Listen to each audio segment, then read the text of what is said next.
El atractivo que desde la antigüedad ha ejercido este paraje sobre el hombre es fácilmente explicable si consideramos la enorme riqueza pesquera que otorga la desembocadura del Guadalquivir en el océano Atlántico y la fertilidad de estas tierras. Los fenicios fueron el primer pueblo que eligió este enclave como punto estratégico para desarrollar una ciudad. Marco Oliva, técnico de turismo, pertenece al Patronato Municipal de Turismo. La historia de Sanlúcar está íntimamente relacionada con el río Guadalquivir. Estamos a la desembocadura del Guadalquivir, enfrente del Parque Nacional de Doñana, y ya desde la época de los fenicios, pues los primeros asentamientos se vinieron haciendo alrededor del núcleo urbano que es en la actualidad.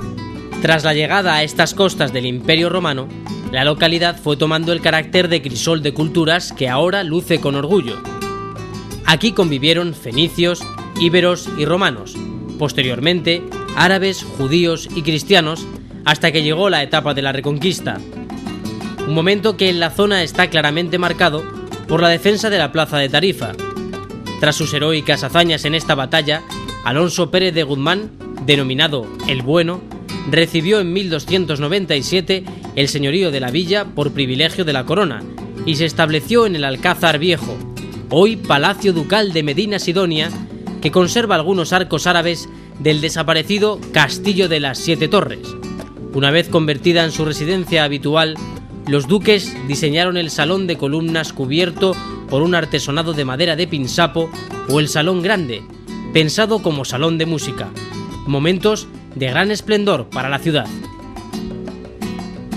En la Edad Media, en el siglo XIII, llega a la ciudad Guzmán el Bueno, que es el que hace la reconquista de la ciudad, y se apodera de un alcázar árabe que ya existía, y es donde se asienta aquí en Sanlúcar. Y a raíz de ese alcázar, pues él comienza a ser su palacio, que es el palacio de los duques de Medina Sidonia, que son sus descendientes y señores de Sanlúcar. Amuralla la ciudad. Y luego un gran apogeo económico que viene a Sanlúcar es a partir del descubrimiento de América. El puerto de Sanlúcar ya era importante en época medieval porque se hacían transacciones económicas entre el norte de África, Francia, Inglaterra, etc. Gracias a este puerto natural que comento. Pero claro, ya a partir del tercer viaje de Colón, que parte de aquí de Sanlúcar, y empiezan a abrirse toda esa vía comercial hacia América, pues el puerto de Sanlúcar empieza a crecer, la misma Sanlúcar empieza a crecer también, y empiezan a crearse diferentes barrios de comerciantes por la ciudad. Un trasiego de comerciantes y mercancías que da pie a magníficos sucesos como el de la Virgen de la Caridad. Cuenta la historia que el alférez Pedro Rivera de Sarmiento fue salvado por esta imagen de una estocada mortal en Toledo. Cuando llegó a Sanlúcar, los vecinos le pidieron que no se la llevara consigo a América. La situó en una hornacina iluminada por una lámpara de aceite. Aún hoy mantiene su llama siempre encendida y da continuidad a una historia llena de milagros y sanaciones.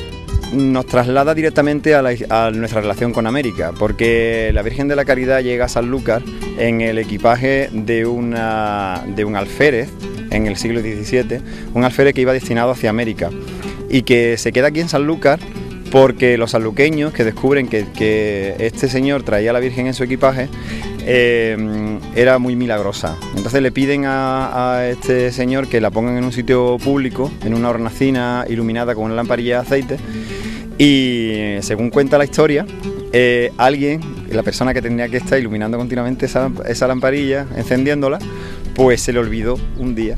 Y cuenta que por sí sola, cuenta la leyenda que por sí sola prende la lamparilla, incluso rebosa el aceite, y ese aceite que rebosa es muy milagroso. Las personas que se lo ponen pues sanan milagrosamente, ¿no? Entonces este fue uno de los principales hechos de convertir a la Virgen de la Caridad, la patrona de Sanlúcar. Desde ese momento hasta ahora pues es uno de los referentes religiosos más importantes de la ciudad. Sanlúcar se presentaba ya como un puerto de referencia, como la puerta de América hacia Sevilla, y por tanto necesitaba una buena defensa. El castillo de Santiago, construido por el segundo duque de Medina Sidonia, rechazó numerosas incursiones de piratas y se erigió como una barrera defensiva inexpugnable e insustituible para garantizar la seguridad de los navíos que llegaban cargados de tesoros de las Indias. Según las antiguas crónicas, desde una de sus ventanas vio por primera vez el mar Isabel la Católica. Cerca de este lugar se encuentra la iglesia mayor Nuestra Señora de la O.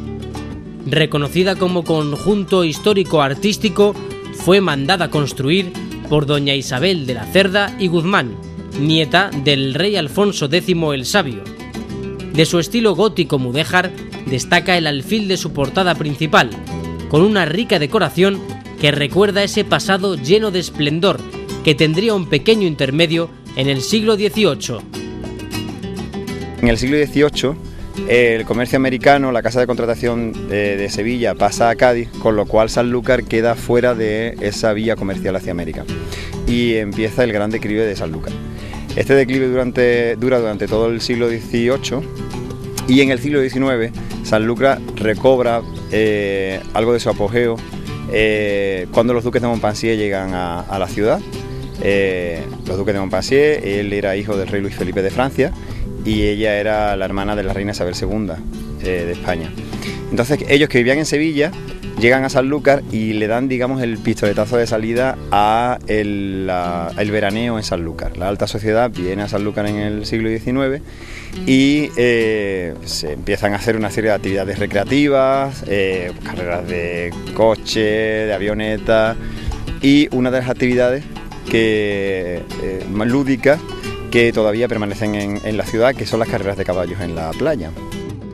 Fueron los duques de Montpensier, don Antonio de Orleans y doña María Luisa de Borbón los que devolvieron la vida cortesana a Sanlúcar, estableciendo en este palacio de Orleans-Borbón su residencia de verano. La combinación de los colores albero y almagra, con el estilo oriental de la decoración de su fachada y ventanas, componen un bello conjunto rodeado por unos magníficos jardines de estilo inglés, desde donde poder ver toda la ciudad y admirar especies subtropicales como el drago.